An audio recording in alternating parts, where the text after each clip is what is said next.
we sigh no more, men would deceive us ever. One foot in sea and one on shore, to one thing constant never.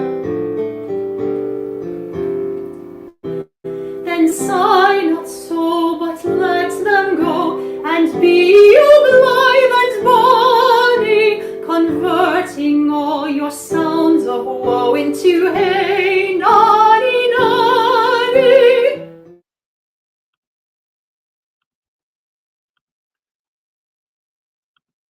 Hey everybody, welcome back to the Wheel of Shakespeare Challenge. We've got a small group today, just myself, Sheila, and Maggie. Maybe some more people will show up, but even with just three of us, hopefully we can have a good round, put on some good impromptu performances of the works of Shakespeare for the people watching on YouTube with the Wheel of Shakespeare Challenge. Right here, let's bring up the Maggie will be our first monologue for today, and then I'm on deck. It'll be Maggie, myself, and Sheila is the order we're going in today. Okay, and Maggie is going to do...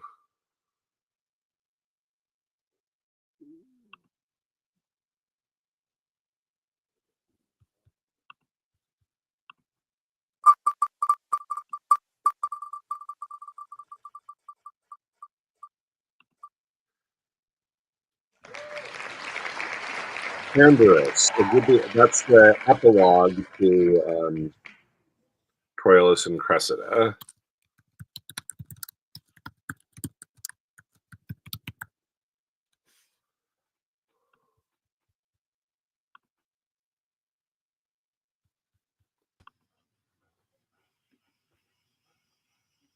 So whenever you're ready, you can go ahead with that one. It's hang on.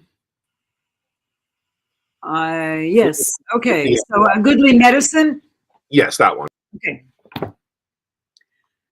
A goodly medicine for my aching bones. Oh, world, world, world. Thus is the poor agent despised. Oh, traitors and bawds, how earnestly are you set a work, and how ill requited. Why should our endeavor be so loved, and the performance so loathed? What verse for it? What instance for it? Let me see. Full merrily the humble bee doth sing, till he hath lost his honey and his sting. And being once subdued in armed tail, sweet honey and sweet notes together fail. Good traders in the flesh, set this in your painted cloths. As many as be here of Pandar's hall, your eyes, half out, weep at Pandar's fall. Or if you cannot weep, yet give some groans, though not for me, yet for your aching bones. Brethren and sisters of the whole door trade, some 2 months hence my will shall here be made. It should be now, but that my fear is this: some galled goose of Winchester would hiss. Till then, I'll sweat and seek for eases, and at that time bequeath you my diseases. But he's not bitter. Okay, thank you, Maggie. So I'm up next, and then Shelia's on deck. My first monologue is going to be...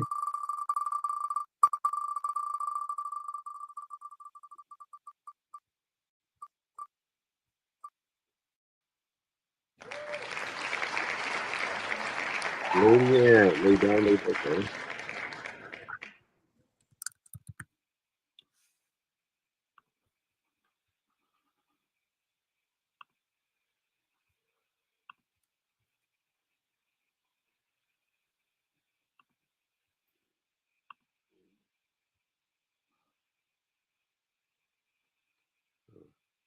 Actually, set down. It should have been.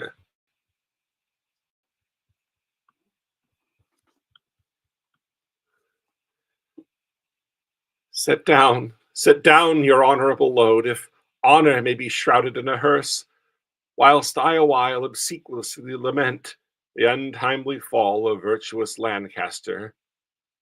Poor key-cold figure of a holy king, pale ashes of the house of Lancaster, thou bloodless remnant of that royal blood, be it lawful that I invocate thy ghost to hear the lamentations of poor Anne, wife to thy Edward, to thy slaughtered son, stabbed by the selfsame hand that made these wounds. Lo, in these windows that let forth thy life, I pour the helpless balm of my poor eyes. Cursed be the hand that made these fatal holes. Cursed be the heart that had the heart to do it. Cursed the blood that let this blood from hence. More direful hap betide that hated wretch that makes us wretched by the death of thee. And I can wish to adders, spiders, toads, or any creeping venom thing that lives. If ever he have a child, abortive be it, prodigious and untimely brought to light, whose ugly and unnatural aspect may fright an hopeful mother at that view, and that be heir to his unhappiness. If ever he have wife, let her be made a miserable by the death of him, as I am made by my poor lord and thee. Come now towards Chertsey with your holy load, taken from Paul's to be interred there, and still, as you are weary of the wait, rest you, whiles I lament King Henry's course. Okay.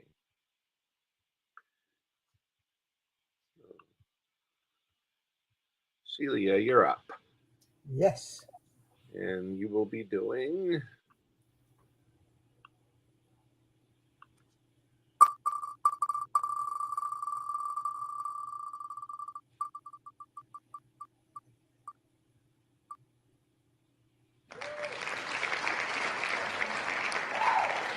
Benvolio, or Tybalt here slain, Act 3, Scene 1, after Tybalt's death, speaking to the prince.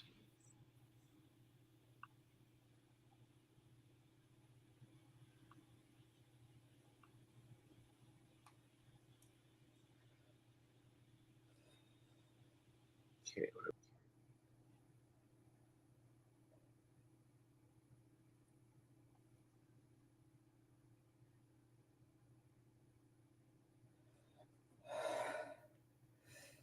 Tybalt, here slain, whom Romeo's hand did slay. Romeo that spake him fair, bade him bethink how nice the quarrel was, and urged with all your high displeasure. All this uttered with gentle breath.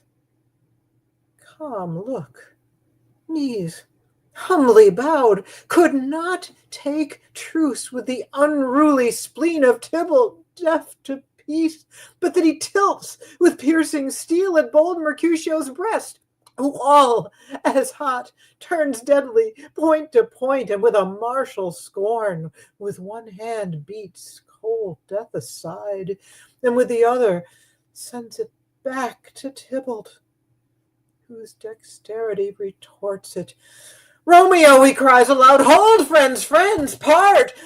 And swifter than his tongue, his agile arm beats down their fatal points, and twixt them rushes underneath, whose arm, an envious thrust from Tybalt, hit the life of stout Mercutio. And then Tybalt fled. But by and by comes back to Romeo, who had but newly entertained revenge, and to it they go like lightning. For ere I could draw to part them, was stout Tybalt slain. And as he fell, did Romeo turn and fly. This is the truth, or let Benvolio die. Scene. Okay, great. Looks like nobody else has joined us. It's just the three of us, but that's we'll make a good round. So we'll do another round of monologues before we spin for scenes. Maggie's second monologue is going to be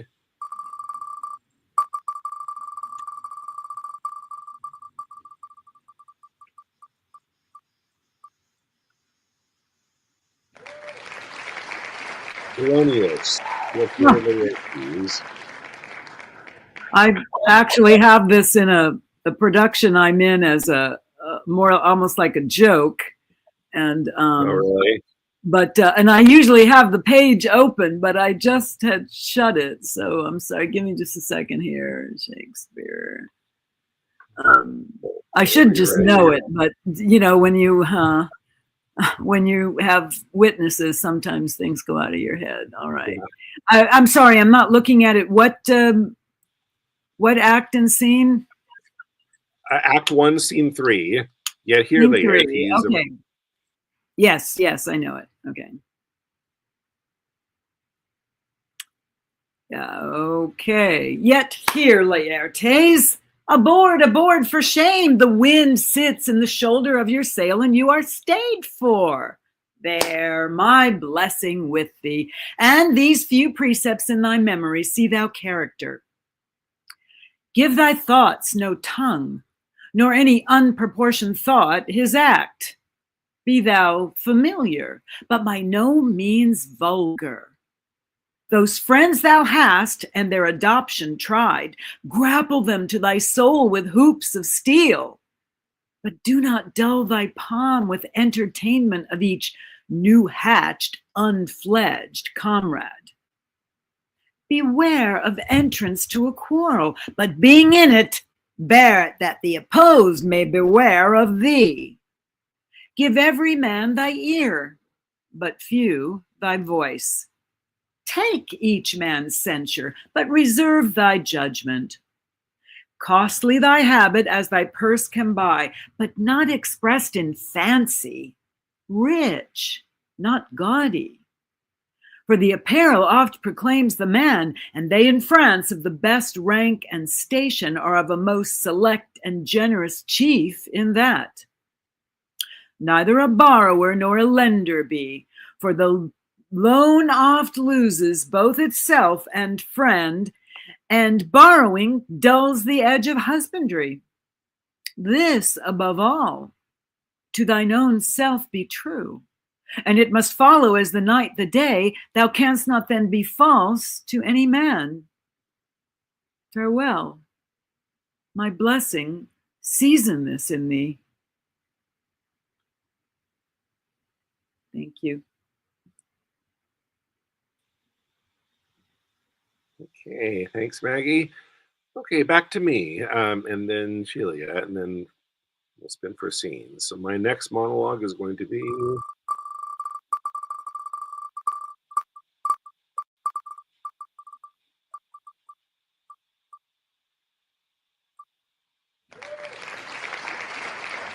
King Edward.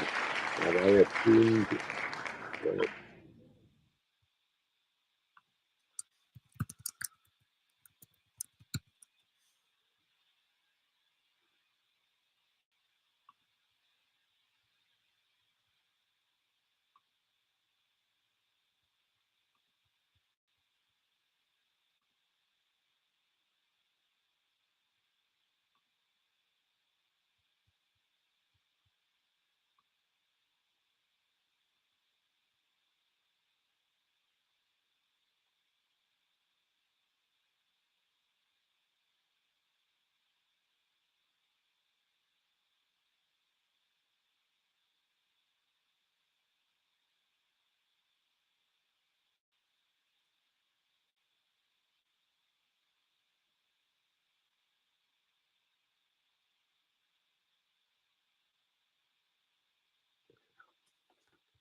Have I a tongue to doom my brother's death? And shall the same give pardon to a slave? My brother slew no man. His fault was thought, yet his punishment was cruel death. Who sued to me for him? Who? My rage kneeled at my feet and bade me be advised, who spoke of brotherhood, who spake of love, who told me how the poor soul did forsake the mighty Warwick and did fight for me, who told me in the field of Tewkesbury, when Oxford had me down, he rescued me and said, "Dear brother, live and be king," who told me, when we both lay in the field, frozen almost to death, how he had lapped me even in his own garments and gave himself all thin and naked to the numb cold night. All this from my remembrance, brutish wrath sinfully plucked. And not a man of you had so much grace to put it in my mind. When your carters or your waiting vassals have done a drunken slaughter and defaced the precious image of our dear Redeemer, you straight are on your knees for pardon. Pardon! And I, unjustly too, must grant it you. For my brother, not a man would speak, nor I, ungracious, speak unto myself, for him, poor soul, proudest of you all, had been beholding to him in his life. Yet none of you would once plead for his life. Oh God! I fear thy justice will take hold of me, and you, and mine, and yours for this. Come, Hastings, help me to my closet. Oh, poor Clarence.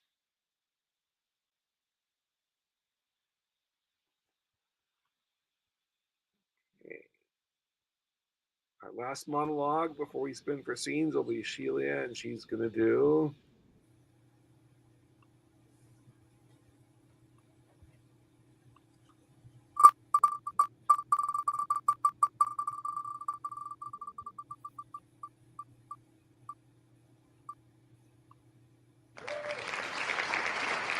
these things. The wheel is stuck on Richard III today. Richard, Act 3, Scene 4. I believe this is when he's just gotten his death sentence from Richard. Woe, woe for England. Act 3, Scene 4.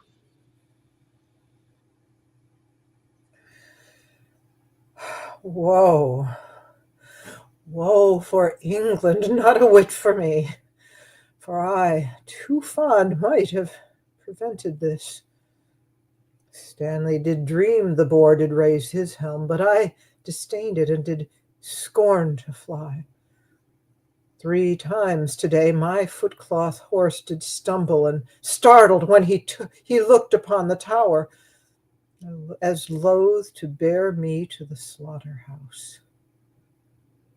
Oh, now I want the priest that spake to me. I now repent. I told the pursuivant as 'twere triumphing at mine enemies, how they at Pomfret bloodily were butchered, and I myself secure in grace and favor. Oh, Margaret, Margaret, now thy heavy curse is lighted on poor Hastings' wretched head. Scene.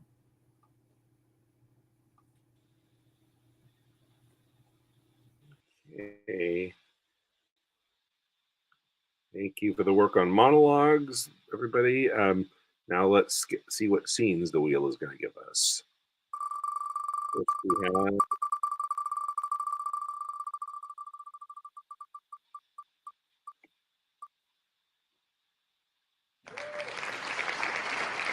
Romeo and Juliet. That's Juliet and the nurse. I think we just did this one. Yeah, I'm gonna retire. Yeah, that should have been taken off the wheel. We just did that one. So yeah, we just did that one.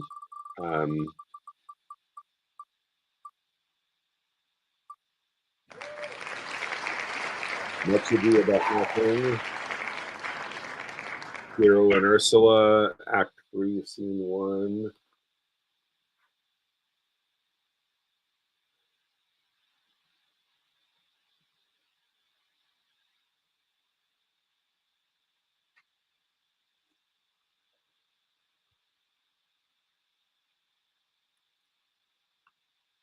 Okay.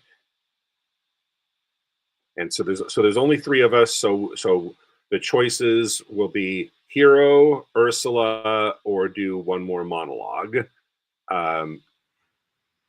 Maggie, what would you like? I guess I'll do Hero. Okay. And I will take. I'll do another monologues, especially since this scene is for two women. So we'll have. You two will do Hero and Ursula in Act 3, Scene 1, and then I'll do another monologue. Let me. Which one are you, Maggie? I'm Hero, but mine says there is a Margaret, so maybe it probably is just a line or two. So maybe Yeah, I think it's only the first line. There's only one. oh, there's only one. Okay, all right. And You know, Beatrice comes in at the end, but she's got a monologue too. Okay. So, all right. So, Mark, are you going to just step in for Margaret for that one line? Let me see. Let me find this. So Margaret, the Hero tells Margaret to go, carry a message, and Margaret says, "I'll do it," and then Hero goes on. Or should we just start with the Hero talking to Ursula? You can. Yeah, that's. I think that's how I envisioned it. It would just be we would start. Margaret goes. I get out. it. Okay. It's just the two. The rest.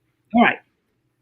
Now, Ursula, when Beatrice doth come, as we do trace this alley up and down, our talk must only be of Benedick. When I do name him, let it be thy part to praise him more than ever man did merit. My talk to thee must now be how Benedick is sick in love with Beatrice. Of this matter is little Cupid's crafty arrow made, that only wounds by hearsay. Oh, now begin, for look where Beatrice like a lapwing runs close to the ground to hear our conference. The pleasantest angling is to see the fish cut with her golden oars the silver stream and greedily devour the treacherous bait. So angle we for Beatrice, who even now is couched in the woodbine coverture. Fear you not my part of the dialogue. Then go we near her, that her ear may lose nothing of the false sweet bait that we lay for it. No, truly, Ursula, she is too disdainful. I know her spirits are as coy and wild as haggards of the rock. But are you sure that Benedick loves Beatrice so entirely? So says the prince and my new-trothed lord. And did they bid you tell her of it, madam?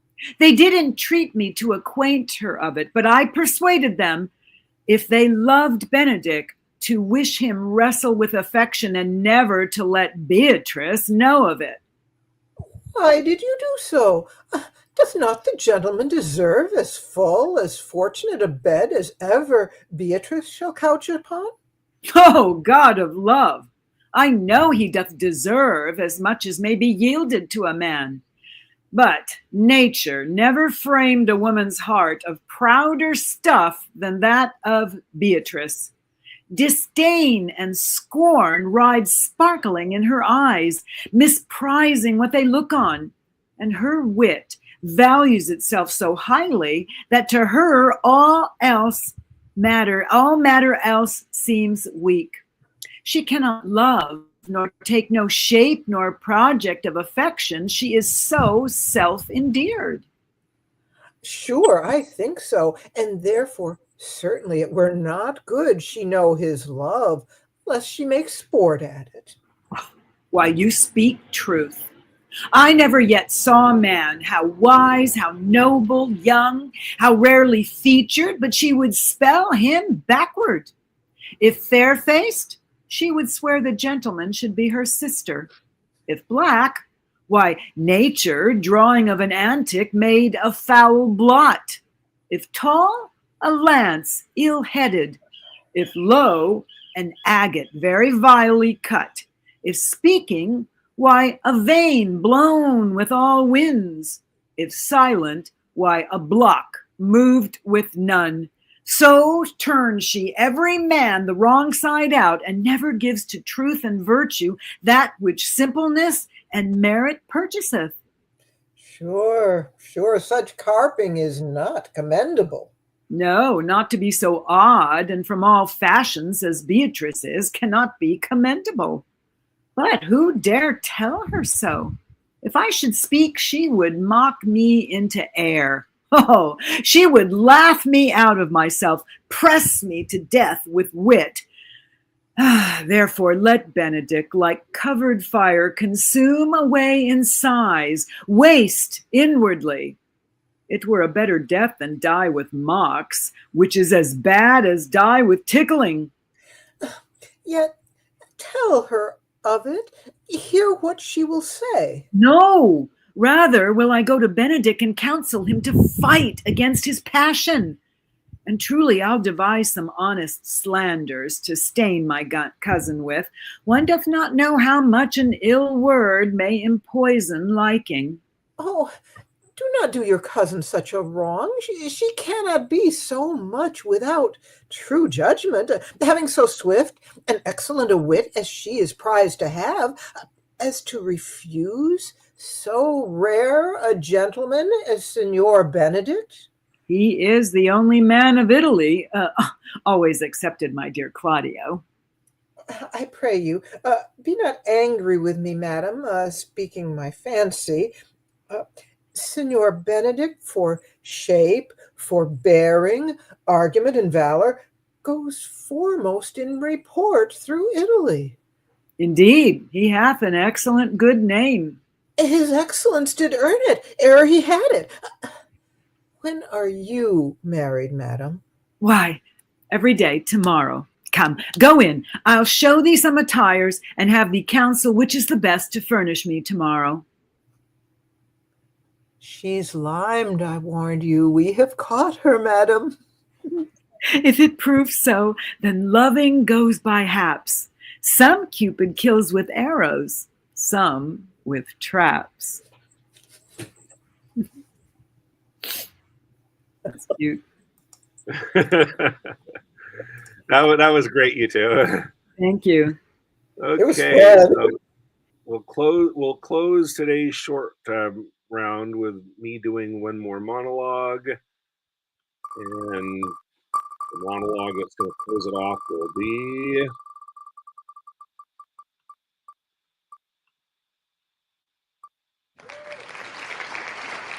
okay.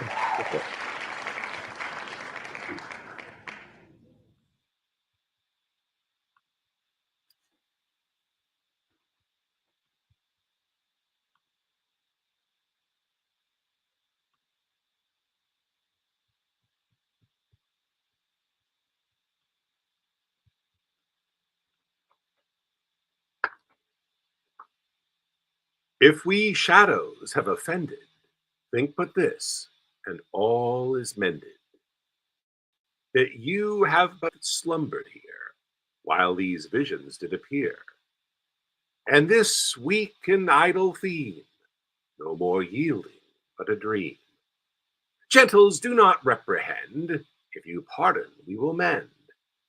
And as I am an honest Puck, if we have unearned luck, now to scape the serpent's tongue, we will make amends ere long, else the Puck a liar call. So good night unto you all. Give me your hands, if we be friends, and Robin shall restore amends. Okay, thank you. Thank you, everybody, for participating in the game. The people that watched us on YouTube, look forward to seeing you all again in 2 weeks' time for our next round of the Wheel of Shakespeare Challenge. I'll see you guys then. Bye now.